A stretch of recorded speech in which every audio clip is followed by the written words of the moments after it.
दर्शन की बेला ये मौसम रास रचाने। मैं लिखता हूँ, मैं बोलता हूँ, जो मुझे ठीक लगता है वो मैं लिखता हूँ, वो मैं बोलता हूँ। अब उससे कोई सहमत होता है कि कोई सहमत नहीं होता है, सबको अपनी अपनी राय रखने का पूरा अधिकार है। जितना ओशो के काम को मैं समझा, जितना मैं ओशो को समझा, उस समझ के आधार पर खड़े होकर मैं चीज़ों के बारे में अपना मत व्यक्त करता हूँ। अब मैंने अपने जीवन काल में ओशो के आसपास कभी फिल्मी संगीत बजते नहीं देखा, नहीं मैंने कभी भी ओशो को फिल्मी संगीत को ध्यान के लिए उपयोग करने के लिए बोलते देखा, तो बोल दिया। इसी तरीके से ओशो नकल पे अनेकों बार बोले, कितनी ही बार बोले कि अस्तित्व कार्बन कॉपी बनाता ही नहीं है। यूजी कृष्णमूर्ति के बारे में जब प्रश्न पूछा गया था, जिसका अर्थ ओशो ने यूजी से उधार गुरु निकाला था, उसमें ओशो ये बोलते हैं कि मैं तुम्हें हमेशा के लिए कसौटी देके जाता हूं, सिर्फ नकली नकल करते हैं। तो मैं जब ये टोपाधारी, जाबाधारी, धाबाधारी, गाबाधारी देखता हूं तो उन पे मैं जरूर बोलता हूं। मैं ये ओशो से समझा, नकल करने वाला नकली, असली को नकल करने की जरूरत नहीं होती। अब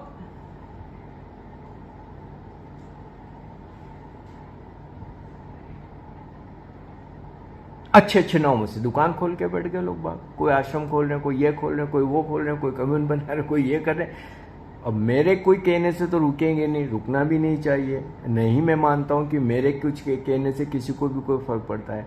जिनने ओशो की नहीं सुनी वो मेरी क्या सुनेंगे, तो मेरे को कोई भ्रम नहीं है। लेकिन मुझे जब ये लगता है कि जब बातें सुनता हूं ध्यान ध्यान और ये और वो, बड़ा आनंद आ रहा है, बड़ा उत्सव आ रहा है, लेकिन मैं जब उनके नकलीपन को देखता हूं, जब मैं ढकोसले को देखता हूं, जब मैं उनके धोखे को देखता हूं, तो मैं जरूर बोलता हूं। मुझे नहीं लगता असली उत्सव की बात कर रहे हो, आनंद की बात कर रहे हो, ओशो के संदेश की बात कर रहे हो, तो कहीं झलकना तो चाहिए। अब कोई भी ओशो की समझ रखने वाला व्यक्ति ऐसे कुर्सियों पे बैठ बैठ के भले भले भले ये धक्के देगा, कर ही नहीं सकता। ये लोगों को एनर्जियां दे रहे, खुद की एनर्जी का तो अता पता नहीं है। खुद की एनर्जी तो वहीं बह रही है जहां से जन्म के साथ बह रही थी, वो लोगों की एनर्जियां देख रहे हैं और ऐसे देख रहे जैसे कि उनको कुछ नजर आ रहा है। क्या नजर आ रहा है? अब ये ओशो जब कर रहे थे तो ये ओशो जाने उनकी, मैंने भी उनसे ऊर्जाएं ली हुई है एक से अधिक बार, पर मुझे नहीं पता ओशो क्या कर रहे थे।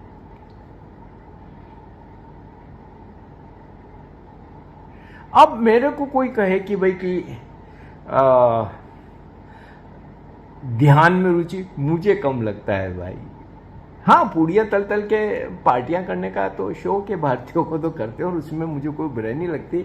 और वो ध्यान के नाम से कर रहे, ओशो के नाम से कर रहे, तो मैं इसको स्पष्टता से कहता हूं कि मुझे इसमें ध्यान नजर नहीं आता, मुझे इसमें ओशो नजर नहीं आता, इसमें पूड़ियाँ तलनी नजर आ रही है। क्योंकि ओशो जिस इंटेलिजेंस की बात कर रहे हैं, जिस मैच्योरिटी की बात कर रहे हैं, जहां से ओशो शिखर से अपने उद्बोधन दे रहे हैं, कुछ तो हमारे किसी कृत्य में झलक आए।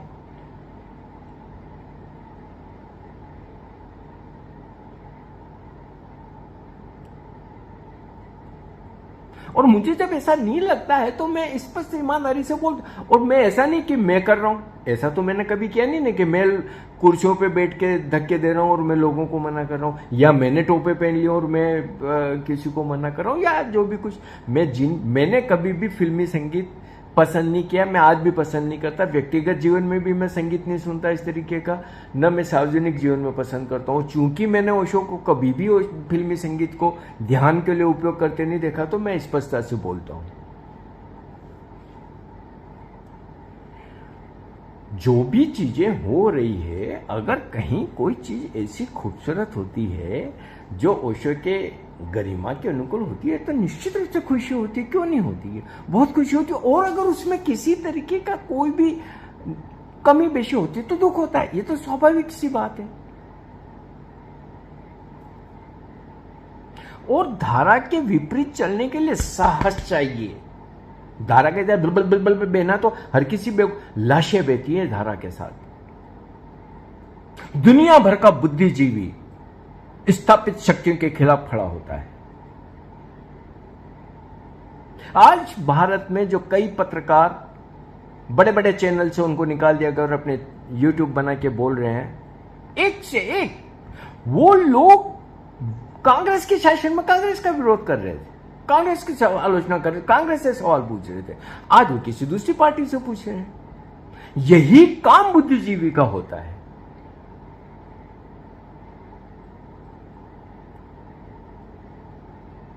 मुझे जो चीजें मेरी समझ से जो मैं समझा हूं अगर उचित नहीं लगती है तो मैं बोलता हूं, सिंपल सी बात है, या लिखता हूं। और न मैं कभी भी किसी भी तरीके से ऐसे किसी काम में संलग्न हुआ ही नहीं। न मैं सहभागी होता हूं, न मैं कुछ आयोजक होता हूं, न मैं संचालक होता हूं, न कुछ भी करता हूं। अपने को पूरी तरीके से अलग किया हुआ क्योंकि मुझे उसमें ओशो नजर नहीं आते। हाँ, कुछ एक साल पहले मेरे को एक कहीं से फोन आ गया था, मेरे जहां का मैं रहने वाला हूं उधर से, कि यार हम चाहते हैं कि एक दिन आप आके हमारे साथ में एक दिवसीय ध्यान करवाएं। तो मैंने कहा मैं आ जाता हूं, खुशी हुई है मुझे। मैंने कहा दो चीजें होगी, कोई जबला नहीं पहनेगा और कोई ओशो ओशो नहीं चिल्लाएगा।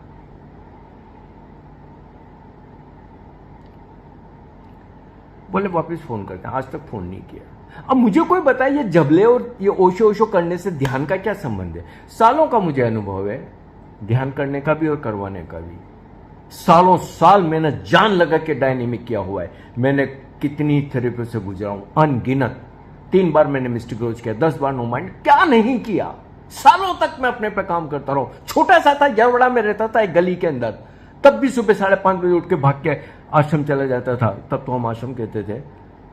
और ध्यान करता था, भूखा प्यासा भी, पर करता रहा। जब ओशो से मिला और उन्होंने मुझे कहा कि जितने भी ध्यान यहाँ करवाए जाते हैं सब करो और जो अच्छा लगे वो रोज जाके एक रोज के घर पे करना, उनका आदेश था। कभी पलट के नहीं देखा। कितने ही लोगों ने मेरे जो भी मैंने करवाया था रहा रिजॉर्ट में सालों तक, तो काफी खुश हुई। लेकिन मैं नहीं जाऊंगा जबला पहन के जो भी कर और ओशो ओशो चिल्लाते और फुहड़ता और बुड़ता करते हो उनके यहां पे ध्यान करवाने के लिए। मैं ठीक है, अगर मेरा कोई अनुभव है और मैं कुछ चीजों को समझता हूं तो मैं जरूर करना चाहता हूं, मुझे उसमें क्या बुराई है। लेकिन करना तो चाहे मेरे को ये नोटिंग या फुलपत्तियां टांग टांग के मैं नहीं कर सकता। मेरे लिए ओशो ऐसे नहीं है।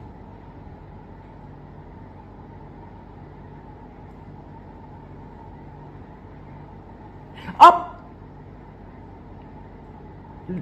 कमियां निकालने में बहुत आसानी होती है, निकालते रहो। मेरे आधार है जो मैं कमियां निकाल रहा हूं। मैं फिर चुनौती दे रहा हूं, कोई बता दे कि ओशो के जीते जी क्या 17 कोरेगांव पार्क में फिल्मी संगीत बजा? क्या ओशो के किसी ध्यान में ओशो ने फिल्मी संगीत बजाने दिया? पार्टियों के अलावा मुझे बता दे कोई कि फिल्मी संगीत कब बजा? तुम आज भी मैं फिर एक क्लिप देख रहा था, ठुमके लगा रहे हो यार। और तुम लगाओ, मुझे क्या, पर मैं तो बोलूंगा ना भाई मुझे पसंद नहीं आ रहा है ये ठुमकेलबाजी। अरे जब ध्यान करवाने दौड़ रहे हो ऐसे और कुर्सियों पे बैठ बैठ के बड़े मजे, तो खुद तो पहले उस प्रक्रिया से गुजरो। मैं लगभग लोगों को देखता हूं जिनने कभी खुद पे ध्यान नहीं किया, खुद ध्यान में नहीं उतरे, उस पूरी आग से नहीं गुजरे जिससे ओशो में गुजार रहे। पर मजा आता है जिसको देखो, वो फला माता जी, फला पिताजी, फला ये, फला वो। अरे नौटंकी कर दी तुमने यार, और मैं इस पे बोलो नहीं। अभी तो वो पीढ़ी है शरीर में जो ओशो के आसपास रही है। फुहड़ता की कोई लिमिट होती है? ट्रेवल एजेंसियां चला दी तुमने ओशो के नाम से।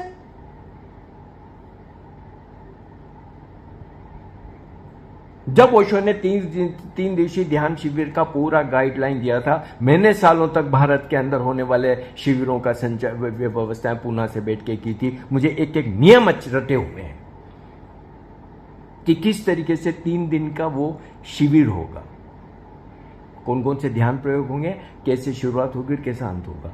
अब तो क्या नहीं हो रहा है, किसी को नियम ही पता नहीं तो पालन क्या करेंगे। केंद्र के बारे में ओशो ने कितनी जानकारी, 400 केंद्र थे भारत के अंदर।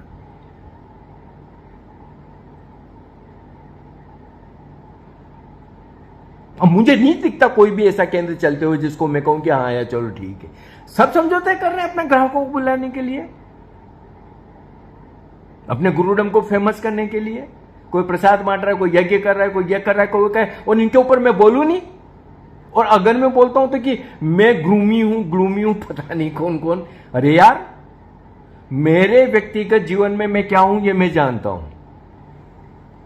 मैं जो बोल रहा हूं उसकी आलोचना करो। मैं मान लो बहुत दुखी हूं तो ये मेरी समस्या है, तुम्हारी किसी की कोई समस्या नहीं है।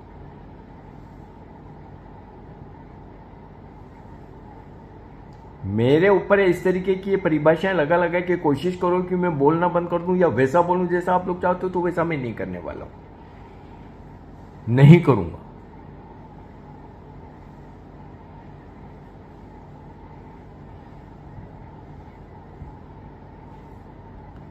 मुझे ओशो पे लिखने वाले, किताबें लिखने वाले नहीं पसंद आते, कोई भी। और मैं ऐसा नहीं कि आज, मैं पूरे जीवन काल में जब ये बड़े लोगों पे कोई किताबें लिखते हैं तो वो मुझे पसंद नहीं आती। मैं स्पष्ट ही देखता हूं कि अपने अहम को तृप्त करने के लिए लोग दूसरे का कंधे का सहारा लेते हैं। पुपुल जयकर ने जब जय कृष्णमूर्ति के ऊपर किताब लिखी थी, तब मैंने उस किताब की व्याख्या में मैंने ये नई दुनिया के अंदर लेख लिखा था कि पूरी किताब के अंदर पुपुल जयकर ये बता रही है कि वो कितनी महान है कि वो कृष्णमूर्ति के साथ रही। और इसी तरीके की लगभग ये ओशो पे किताबें जो लिखी जाती वैसी होती है। मैं कितना महान हूं जी, ओशो के वैसे मैंने तकिया लगा दिया था, वैसे उनको मैंने चाय पिला दी थी। मैं क्या करूं मैं इसका यार, साधना से इसका क्या लेना देना। ओशो की उपस्थिति से किसी के जीवन में क्या उतरा, क्या घटा, क्या हुआ, कैसे वो अंधेरी गलियों में घाटियों में घूम रहा था और कैसे ओशो के प्रकाश ने उसका हाथ थामा, मैं वो पढ़ना चाहता हूं। और ये मैं कहता हूं, my diamond days with Osho, सुन्नियों की एक किताब पढ़िएगा। एक साधिका की किताब मुझे नहीं पसंद आती, कई के मैंने पढ़ने की कोशिश की मैंने, अभी भी मैं कोई आती है तो अमेज़न से मंगा के पढ़ी, 10 पेज भी पढ़ता हूँ। मैंने कहा मुझे क्या है, तुम बहुत महान हो, तो मैं क्या करूं तुम्हारे महान होने का। मेरे सदगुरु ओशो है, मेरा कोई रस नहीं तुम्हारे अंदर।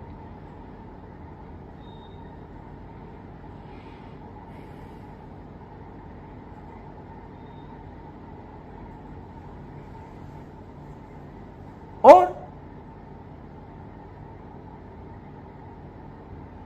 मैं क्या हूं, मेरी मस्ती क्या है।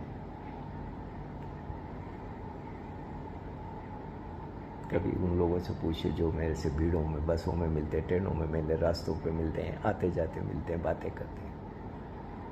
हर व्यक्ति गदगद होता है। खुशियां तो मैं खूब बांटता हूं, क्योंकि खुश तो मैं खूब है।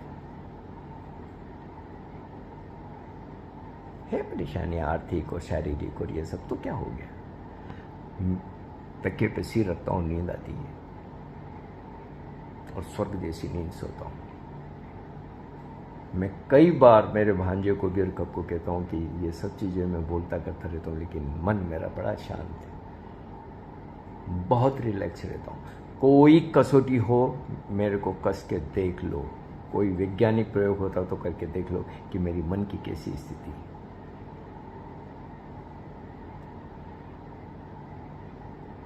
तो व्यक्तिगत जीवन में मैं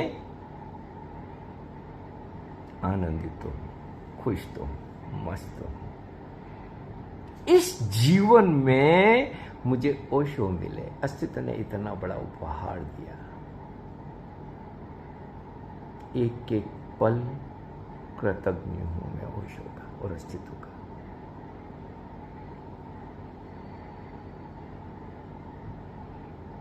और फिल्मी गानों पे तो चोट करूंगा।